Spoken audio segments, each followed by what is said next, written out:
사랑하는 성도 여러분, 10월 31일 금요일 아침입니다. 하나님의 은혜와 평강이 함께하기를 축복합니다. 좋아요, 구독 꼭 눌러주세요. 천만 성도 큐티하는 그날까지 함께 달려가도록 하겠습니다. 오늘 우리에게 주신 하나님 말씀은 스가랴서 14장 16절에서 21절까지 말씀인데요. 우리 16절의 말씀을 같이 읽도록 하겠습니다. 예루살렘을 치러 왔던 이방 나라들 중에 남은 자가 해마다 올라와서 그 왕 만군의 여호와께 경배하며 초막절을 지킬 것이라. 아멘. 마지막 때에 온 세상을 주관하시고 통치하시고 다스리시는 분은 하나님이십니다. 하나님께서 세상을 평정하십니다. 모든 나라와 이방이 예루살렘을 공격했지만 결과적으로는 하나님께서 그들을 초토화시켜버리고 모든 것을 아라바 광야처럼 평평하게 만드시고 예루살렘을 급부상하여서 높이 세우십니다. 그 중심에는 성전이 있고 그 중심에는 하나님의 보좌가 있습니다. 그래서 하나님께서 결국은 마지막 때에 만국을 통치하시고 다스리신다. 유일하신 하나님이 우리를 다스리신다라는 겁니다. 그래서 적들이 사단의 권세와 그 무리들이 교회를 핍박하고 또 교회를 공격하지만 결국은 하나님께서 그들을 다 물려쳐 주실 것입니다.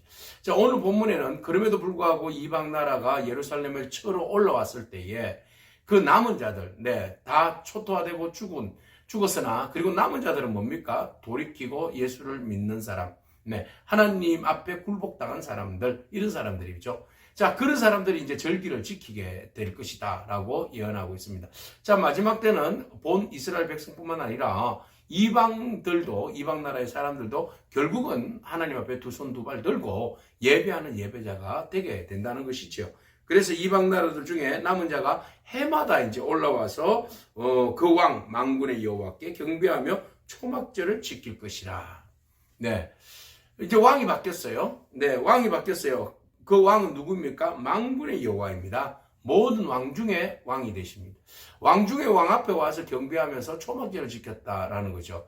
왕 중에 왕, 왕 중에 왕에게 경배하며 초막절을 지킨다는 것은 바로 초막절이 뭡니까? 이스라엘 백성들을 애굽에서 구원내고 광야에서 하나님 보호하시고 그들에게 열매를 주심으로 먹게 하신 것을 기념하는 그런 이제 그 추수감사절과 같은 그런 절기가 되죠. 자, 이방 사람들이 그 절기를 지킨다는 것은 뭡니까? 그들이 개종을 한 거죠. 그죠? 그들의 신분이 이방인으로서의 신분이 아니라 이제 변화되어서 하나님의 백성이 된 겁니다. 그래서 그들의 절기, 이스라엘의 절기가 나의 절기가 되었고 이스라엘의 하나님이 나의 하나님이 되었고 이스라엘의 모든 은혜가 내게 임하는 은혜가 된 것입니다. 그래서 하나님은 하나님의 그 구원의 대상은 이스라엘 백성을 넘어서서 모든 나라와 민족입니다. 그래서 아브라함을 처음 부르실 때에 뭐라고 이야기했습니까? 하나님께서 아브라함에게 복 주시면서 말하시기를 땅의 모든 족속이 너로 말미암아 복을 얻을 것이다 라고 축복하셨잖아요. 자, 이 모든 축복이 이제 이루어지는 겁니다. 너로 인하여서 땅의 모든 백성이 복을 받으리라. 이스라엘 백성들에게 주신 그 은혜입니다. 자, 그래서 이스라엘 백성들을 통하여서 모든 나라가 복을 받게 하셨고 결국은 너의 자손 예수 그리스도입니다. 그리스도를 통하여서 모든 나라와 민족이 구원에 이르게 됨으로써 이보다도 더 큰 은혜와 복이 어디에 있겠습니까? 하나님의 자녀가 되는 그 권세와 능력을 주셨는데 말이죠. 그래서 예수 그리스도께서 이 땅 가운데 오셔서 통치하고 다스리시고 그 은혜로 인하여서 예수 그리스도를 공격하러 왔다가 굴복당하여서 예수를 믿는 사람들이 하나님의 백성이 되어서 하나님이신 예수 그리스도를 만왕의 왕으로 섬기고 또 그리스도께서 우리에게 허락하여 주신 그 놀라운 은혜를 절기로 지키는 은혜가 있게 되는 거죠. 자, 그렇게 해서 해마다 사람들이 예루살렘에 올라와서 하나님을 예배하게 되었고 절기를 지키게 되었습니다. 자, 절기를 지키지 않는 자들, 그럼에도 불구하고 하나님을 받아들이지 않고 예수 그리스도를 만왕의 왕으로 만군의 주로 받아들이지 아니하고 믿지 아니하고 절기에 동참하지 않는 사람들에게 하나님께서 징계를 하시는데 그들에게는 비를 내리지 않겠다라는 겁니다. 자, 그들에게는 하나님께서 만왕의 왕 여호와께 경배하지 않는 자들, 예루살렘에 올라오지 않는 자들, 그들은 은혜 밖에 있는 사람들입니다. 은혜 밖에 있는 사람들에게는 비를 내리지 아니하겠다라는 겁니다. 대표적인 예로 이제 애굽 족속들을 이야기하고 있어요. 애굽 족속이 올라오지 아니할 때에는 뭐가 내리지 않는다? 비가 내리지 않는다. 그래서 여호와께서 초막절을 지키려 올라오지 아니하는 모든 이방 나라들의 사람들을 치시는 재앙을 그에게 내리실 것이라 그랬어요. 그래서 비가 내리지 않는다. 비는 뭐죠? 생명입니다. 이스라엘 백성들 모든 그 고대 근동 지방의 생명줄은 비에 있습니다. 비가 내리지 않으면 그 생명을 보장할 수가 없습니다. 그래서 비를 거쳤다. 이것은 생명의 근원을 끊었다. 심판받았다라는 것을 이야기하는 겁니다. 그만큼 비는 우리의 삶에 있어서 너무너무 중요합니다. 자, 우리에게 영적으로 해석해 본다면 비는 은혜입니다. 하나님의 은혜가 끊어지면 우리가 살 수 없습니다.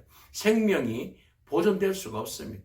그래서 하나님 앞에 나오지 아니하고 예배하지 않는 자 그들에게는 비가 내리지 않습니다. 은혜의 비가 내리지 않습니다. 성령의 비가 내리지 않습니다. 그래서 공허하고 황폐하고 결국은 무너져버리고 쓰러져버리고 목말라서 그냥 허덕이다가 죽어버리는 인생이 되고 마는 것이지요. 우리가 하나님께 나와서 하나님의 절기를 지키고 하나님을 예배하고 하나님을 만왕의 왕으로 섬기는 것이 우리의 삶의 근본이요 우리가 살아날 수 있는 유일한 방법입니다.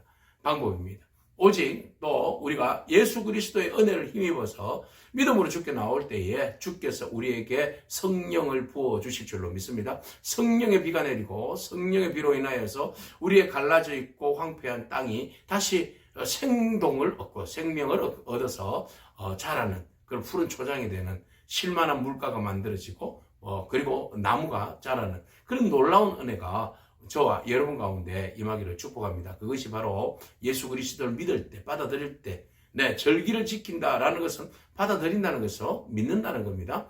믿고 공동체, 신앙 공동체 안에 들어올 때 이 모든 특혜와 은혜가 쏟아지는 겁니다. 오늘 여러분 우리가 이방인으로서 초대받지 않았습니까? 자, 이방인으로 초대받았는데 그런데 그 초대받으면 구별함이 없어요. 모두가 다 동일해요. 이스라엘 백성들에게만 하나님 거룩하다 하지 아니하고 우리에게도 동일한 은혜로 거룩한 은혜를 주셨습니다. 예를 들어서 이런 거예요. 그날에는 그날에는 여호와의 날이죠. 하나님께서 구원하신 그날에는 말방울에게까지 여호와께 성결이라고 기록될 것이다 라고 말하고 있어요. 그리고 여호와의 전에 있는 모든 솥이 제단 앞에 주발과 다름이 없을 것이다 라고 말하고 있어요. 자, 여기에서 말방울에게까지 여호와의 성결, 여호와께 성결이라는 말은 표현이 뭘까요? 여호와께 성결이라는 말은 어디에서 나옵니까? 제사장의 그 머리에, 대제사장의 머리에 이렇게 쓰여져 있는 그 예전에 쓰는 그런 아주 귀한 문구죠. 그러니까 제사장에게 허락되어지고 제사장에게 쓰여졌던 여호와 앞에 성결이라는 말이 말방울, 하찮은 거잖아요. 일상생활에서 쓰여지는 것까지 거룩함으로 전도되어졌다, 확대되어졌다라는 겁니다. 그러니까 우리의 일상의 거룩함은 일상으로까지 확대되어진 것이죠. 그래서 성막에만, 성전에만 꼭 거룩함의 역사가 나타나는 그곳에서만 거룩함, 여호와 앞에 성결이라는 것이 아니라 모든 일상에서의 삶 속에서 여호와 앞에서 성결한 삶을 살게 되었다라는 겁니다. 그래서 그것은 유대인이나 제사장이나 이방인이나 할 것 없이 모두가 다 동일하게 하나님 앞에서 구원받은 백성은 하나님 앞에 예배자요, 하나님 앞에서 성결과 거룩함으로 살아가는 일상에서의 거룩한 존재가 되었다라는 겁니다. 오늘 우리는 그래서 우리의 삶이, 일상이 거룩한 삶이 되었고 거룩한 일상의 존재가 되었다라는 사실을 우리가 잊지 말아야 합니다. 그래서 하나님 앞에 드려지는 제단에 있는 모든 솥이 다 제단 앞에서 주발과 다름이 없다. 모든 것이 다 동일하게, 동일선상에서 거룩함입니다. 어떤 것은 천하고 어떤 것은 귀하고가 아니라 하나님 앞에서 모든 것이 다 거룩하고 다 성결하고 다 하나님의 거룩한 도구가 되었다라는 겁니다. 예루살렘과 유다의 모든 솥이 만군의 여호와의 성물이 될 것인즉 그랬어요.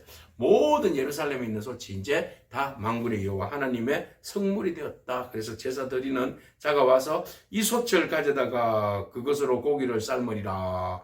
그날에는 만군의 여호와의 전에 가나안 사람이 다시 있지 아니하리라. 어느 솥을 쓰든지 그것은 다 거룩하게 되었고 그 거룩한 것에 대하여서 거룩한 곳에 하나님 앞에 드려지는 제물을 올려드리게 되었다는 겁니다. 그래서 모든 것이 흠이 없이 거룩하게 되었다. 무엇으로? 사실은 예수 그리스도의 보혈의 능력이죠. 그리스도께서 성결케 하신 그 은혜로 인하여서 우리가 무엇을 가지고 나아가든 하나님 앞에 성결과 거룩함으로 나아가게 된 것입니다. 오늘 하나님께서 우리로 하여금 하찮은 우리에게 성결과 거룩함으로 온전케 하심을 감사해야 할 줄로 믿습니다. 그래서 다시는 너희 가운데 가나안 사람이 있지 아니하더라 그랬어요. 영적으로 도덕적으로 오염되지 않는다. 영적으로 가나안은 영적으로 오염시키는 그런 어떤 존재들이잖아요. 이스라엘 공동체를 파괴하고 좀먹게 하고 무너뜨리는 역할을 한 것이 이 가나안 족속들의 역할 아닙니까? 이제는 우리가 하나님 앞에서 성결과 거룩함, 믿음의 승리, 그리고 하나님께서 임재하시고 다스리시고 통치하심, 모든 이방인도 굴복하고 하나님 앞에 예배자로서 이 것들로 인하여서 사단이 발붙일 틈이 없는 거예요. 그래서 결국은 가나안, 사탄, 믿음의 사람들, 좀먹는 세력들, 거짓 선지자, 이단, 우상 숭배자, 이 모든 것들이 다 쓸 자리가 없다. 다 떠나가게 되리라. 이것이 바로 주께서 임하시는 메시아의 나라, 하나님께서 통치하시는 그 나라에서 일어나는 놀라운 역사들입니다. 이것이 앞으로도 이루어지겠지만 이미 우리의 삶의 자리에서 일어나고 진행되어지는 사건입니다. 오늘 우리가 믿음으로 모든 민족의 예배가 회복되는 날, 그날은 바로 지금입니다. 마지막 때 주님께서 오시는 그날도 회복되는 날이지만 실질적으로 지금 예수 그리스도를 믿고 선포하고 나아가고 믿고 따르는 것이 성결과 거룩함이요, 그것이 예배의 자리가 되고 또 은혜의 회복이 되는 자리인 줄로 믿습니다. 오늘 우리가 영원히 우리를 구원하여 주신 그 주님 앞에 하나님께서 우리가 잘못했을 때 징계하시고 또 우리를 징계하시지만 또 우리를 회복시켜 주시는 그 은혜를 바라보면서 우리가 더욱더 성결과 거룩함으로 주의 백성으로서 믿음을 지켜나가는, 그런 거룩함을 지켜나가는 저와 여러분이기를 축복합니다. 아멘. 기도하겠습니다. 주님 감사합니다. 하나님께서 결국 우리를 거룩하게 하시고 또 우리로 하여금 만나는 모든 사람들을 정결케 하시어서 하나님의 백성 삼아 주시어서 모든 나라 민족이 하나님을 향하여서 예배하는 족속으로 세우시는 그 놀라운 은혜를 우리로 하여금 알고 깨닫게 하시니 감사합니다.